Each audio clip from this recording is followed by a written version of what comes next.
right? And then subtract 34,722.2222. You got to do all that, right?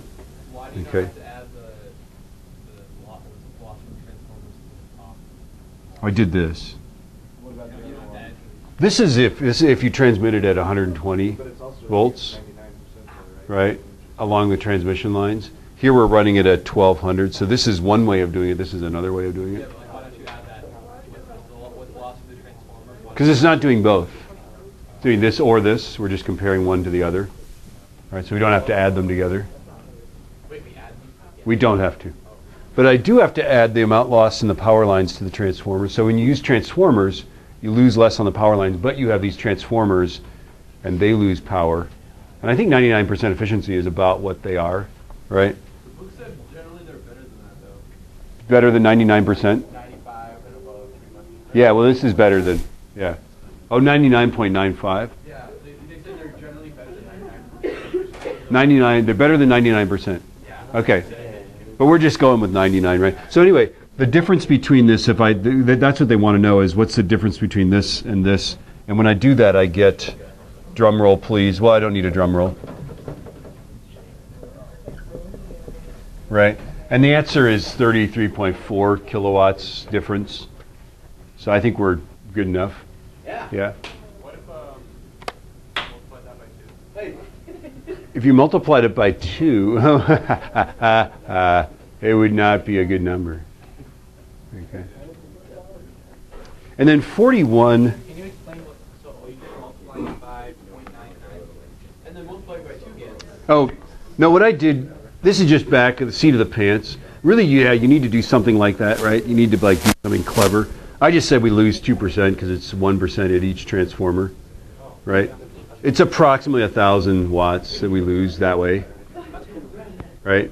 There's probably a better analysis, but we've already lost everybody in the room, except for like MGB, right? Now, 41 looks like it's very, very difficult, but it's actually not very difficult. What we're going to do, the question is, design a DC transmission line that can transmit 300 megawatts of electricity, 200 kilometers with a 2% loss. The wires are made of aluminum, and the voltage is 600. Guys, can we be quiet? The voltage is 600 kilovolts, right? Okay. It seems to me that what we want to do is they're asking us for the dimensions of the wire, right? And so basically this boils down to resistivity, that the resistance of a wire is some constant that we look up, the resistivity times the length divided by the area. If we have the area, we can find the radius, can't we? Yep. Right? So all we need is the resistance of it. Can't we use this formula to find the resistance? This has like power lost and all that stuff, right? Okay. So if we are transmitting 300 megawatts, right, and we lose 2%, 0.02, right, then this is how much power we're losing. What's that crazy symbol? Like resistivity. It's a rho, lowercase rho. I think, or is it a sigma? I don't remember. No, it's not sigma. Sigma's a... Then it's a rho. Right. So we're going to lose a measly 6 million watts, right? That's 2% loss of 300 megawatts, right? That seems like a lot, but you know, there we have it, right? Okay. And then we're going to use this thing here, that the power lost equals the power transmitted over the transmission voltage, right? And this guy's squared times the resistance, right? And then we can just plug in, right? So it's 6E6 equals, what's our power? Our total power is 3E8. 300 megawatts is 3 times 10 to the 8th watts, right? And then it's 300, what's our transmission voltage? 600 kilovolts, is that right? So it's 6E5 volts, is that right? Squared times R. Is that right? I think that's right. So let's figure out what R is. And R is going to be 6E6 times the quantity 6E5 divided by 3E8, that quantity squared, and I get 24 ohms total resistance, right? Okay, isn't that a nice even number? Okay, so these wires have to have a resistance at 24 ohms, and then this is where I tripped up last period, right? Doesn't that mean that you have to have two wires, right? Push me, pull you, right? You can't have just one wire. So I believe that each wire then has a resistance of 12 ohms, right? So divided by 2. So there you go. You just divide by 2. Where's Matthew? Is he paying attention to it? So 12 ohms. Just divide by 2, right? Okay. So we have 12 ohms, and now we're going to plug into this formula here, right? Our R equals the resistivity times the length over the area, right? So 12 ohms equals, and then the sigma for, or the rho for aluminium is, I'm just looking back in chapter 18. It is on page, it is on page 535, is 2.65 times 10 to the minus 8th.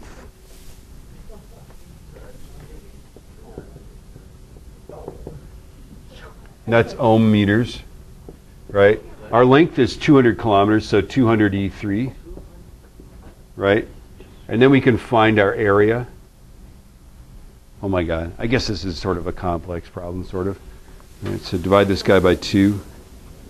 And so our area is going to be 2.65 E minus 8 times 200 E3 divided by 12.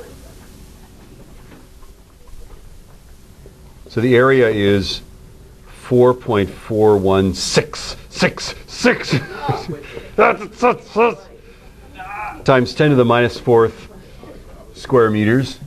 That's not very many square meters, is it? No, it's not. Right? And that equals pi r squared. Yeah? You're right, right?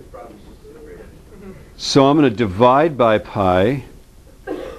I'm going to raise it to the square, to the 0.5 power. And I get that the radius equals 1.185 times 10 to the minus 2. That's the radius. If I double it, I get the diameter, which is 2.37 centimeters. Yeah?